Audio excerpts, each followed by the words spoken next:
Good morning, my name is André Skinner, Director of Career and Technical Education for Suffolk Public Schools. Today I'll be reading Chapter 14, Ways to Make Sunshine by author Renee Watson. Chapter 14, Joy, Sweet Joy. Dad knows everybody in Northeast Portland. Well, not everybody, but he knows a lot of people because he worked for 15 years delivering mail to our neighbors and to the businesses around the community. Everywhere we'd go, people waved and said, "Hi, Mr. Hart," and sometimes they joked around with him and asked, "Got any special deliveries for me?" Even though he wasn't in his uniform. He usually laughed and said, "Not today, maybe next time." But now when people call out to him, he just says, "Not today." And he leaves off the part about there being a next time because there will be no chance of a next time. After the post office he worked at closed, he couldn't be transferred because there were no positions open in other districts. I don't understand how a post office could close. Everyone needs their mail delivered, but when I say this to Dad, he says, people don't rely on the post office like they used to. It makes me sad to know that Dad is really good at doing something people don't need him to do anymore. This is one reason why I think being a chef is the best thing to be. People will always need food. And speaking of food, ever since Dad lost his job, we haven't been able to buy the same kind of groceries. Even though he is working again, it doesn't pay the same. So today while we shop at Fred Meyer, I try to remember not to ask for anything that isn't already on Mom's grocery list, like my favorite cereal. Mom bends down and gets a box from the bottom shelf. The whole row is full of cereals that look like the name brand flavors, but taste so different. I don't complain about that, or the cheese, or yogurt. But when we get to the ice cream aisle, I can't help it.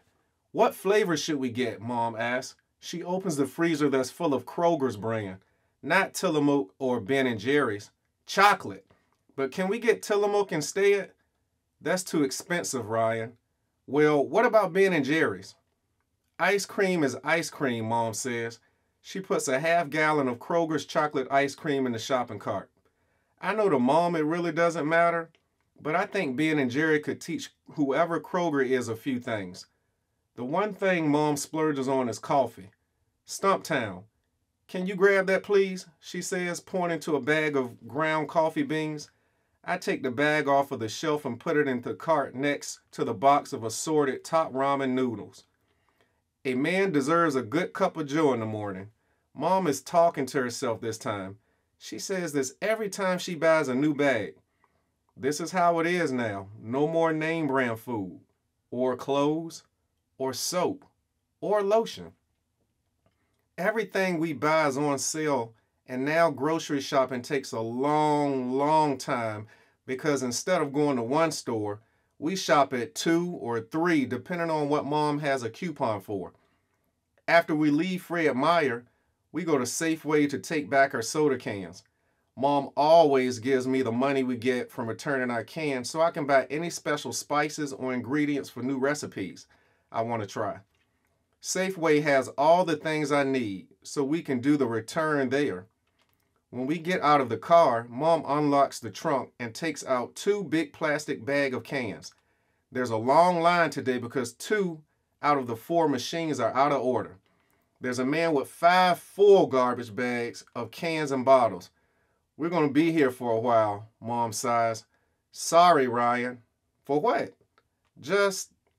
"I'm sorry we even have to be in this line." "I don't mind waiting," I say. Mom doesn't seem to be listening. She looks like her mind has taken her someplace else. Her eyes are sad, and I don't know what I should do or say. So I take Mom's hand because whenever I'm really sad, I like for Mom to hold my hand. Once we finally get to the machine, I start passing the cans to Mom, and she tosses them in. The machine gobbles the aluminum, making a crunch, crunch, crunch sound. Flies are circling around our heads, coming for the sweetness in the cans. My shoes stick to the ground, and every time I move, it's like glue is keeping me in place. "We're almost done," I tell Mom. "Huh?" she shouts over the loud machines. "We're almost done," I repeat. Maybe too loud this time because the woman behind us hears me and says, "Well, thank God for that. People got things to do." I look back and see that the line has doubled and people are standing with their hands on their hips, huffing and puffing. Some are on their cell phones, others are just standing still and looking straight ahead. And then I see her, Hannah, the girl with the voice of angels. She is in line standing next to an older woman, maybe her grandmother. Seeing her makes me think about what Kiki said, that Hannah thinks she's all that. Seeing her here makes me think that maybe there's a lot about Hannah that we don't know. I wave, she waves back. I reach toward the machine and toss the can in. "Last one," I say. Once we are home, we start making dinner together. I can hardly focus because Dad and Ray are distracting me by making funny noises and silly faces when Mom isn't looking. She fusses at us. Dad says, "Oh, a little fun never hurt nobody." He takes Mom's hand. "Can I get a beat, Ray? I want to serenade my lady." Ray takes his spoon and taps it on an empty pot, making a rhythm. Then he starts beatboxing. Dad starts rapping, and now Mom is laughing and moving her shoulders.